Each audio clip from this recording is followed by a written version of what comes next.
presidente que no fue electo y que tuvo que asumir el cargo ante la renuncia de su antecesor, la crisis de la corrupción, la disolución del Congreso y ahora una pandemia.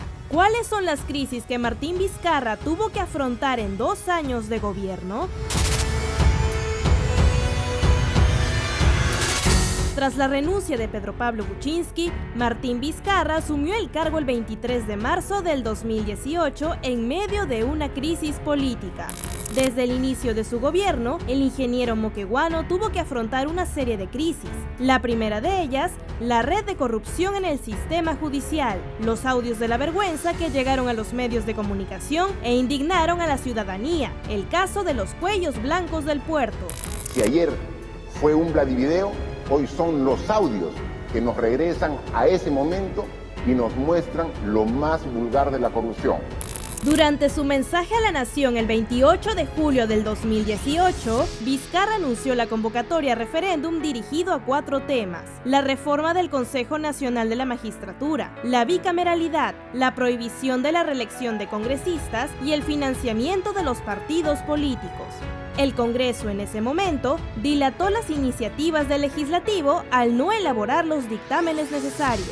No fue hasta octubre que el legislativo aprobó el referéndum por unanimidad, siendo todos los temas respaldados por la ciudadanía, exceptuando el de la bicameralidad, por una distorsión de la naturaleza de la propuesta original. Tras ello, se creó la Junta Nacional de Justicia, un reemplazo del Consejo Nacional de la Magistratura.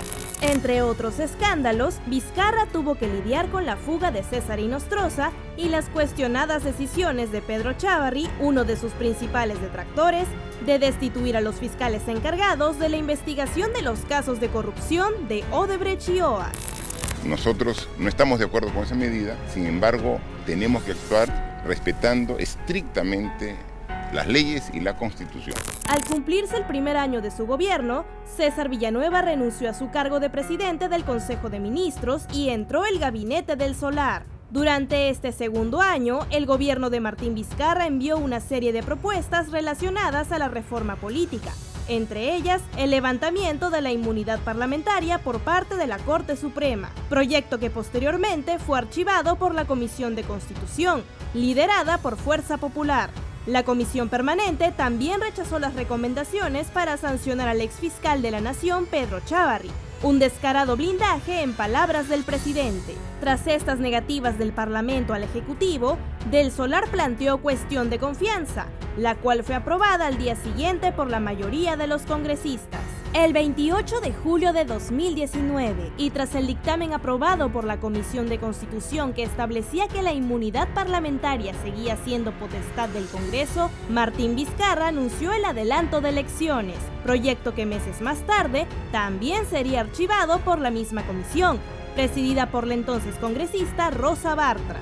Ante esta negativa, Vizcarra anunció un nuevo proyecto de ley para modificar las reglas de la elección de los integrantes del Tribunal Constitucional e indicó que el primer ministro, Salvador Del Solar, plantearía una cuestión de confianza por esta propuesta. Llegado el día, la cuestión de confianza se planteó.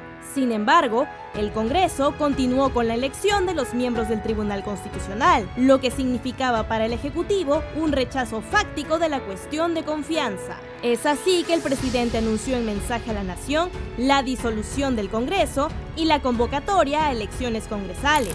He decidido disolver constitucionalmente el Congreso, a pesar de que el Parlamento, casi al mismo tiempo, aprobaba el pedido de Del Solar. Esta decisión fue acompañada de acusaciones y demandas en contra de Vizcarra por parte de la oposición, quienes sostenían que la medida era inconstitucional. Yo creo que lo que corresponde en este momento, la moción de vacancia que corresponde por transgresión del orden constitucional. Las elecciones congresales se llevaron a cabo en enero del 2020 y esta vez la población optó por no elegir por mayoría a un solo partido. Meses más tarde, la noticia de una epidemia de coronavirus originada en China cobraría más fuerza alrededor del mundo. No sería hasta el 6 de marzo que el presidente Martín Vizcarra, en un mensaje a la nación, anunciaría el primer caso confirmado de COVID-19 en el Perú. debo informar que en horas de la madrugada se ha confirmado el primer caso de infección por coronavirus COVID-19 en nuestro país. La pandemia llegó a nuestro país 3 meses después de su descubrimiento en Wuhan, China, y para evitar altos números de infectados y fallecidos, como ocurre ahora en Asia y Europa, el Ejecutivo empezó a tomar medidas para frenar su expansión en territorio peruano. Las primeras acciones tomadas fueron la prohibición de eventos públicos de más de 300 personas, la suspensión de clases en todos los niveles y la clausura de vuelos procedentes de Europa y Asia. Sin embargo, las medidas más radicales serían tomadas el domingo 15 de marzo del 2020.